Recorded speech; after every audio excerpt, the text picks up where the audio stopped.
Do mechanical ventilators give you a jump scare? Well, don't you worry, I'm here to help. I know ventilators might seem scary at first with their buttons and settings and what even is rise time, but think of it this way. It's no different than using a BVM, except the mechanical ventilator actually has alarms to tell you when you could be doing it better. And when we're using the ventilator, all we're doing is mimicking what the body would be doing if it was functioning optimally. Think about a patient in an asthma exacerbation. They are grunting and working so hard with a really long exhalation.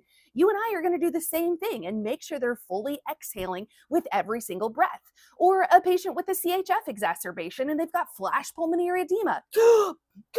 Those patients are gulping air to try to get gas exchange to happen. Well, you and I are going to mimic that by coming in with positive inspiratory pressure and helping them to thin out and stretch those alveoli to buy us some more real estate where we can complete gas exchange.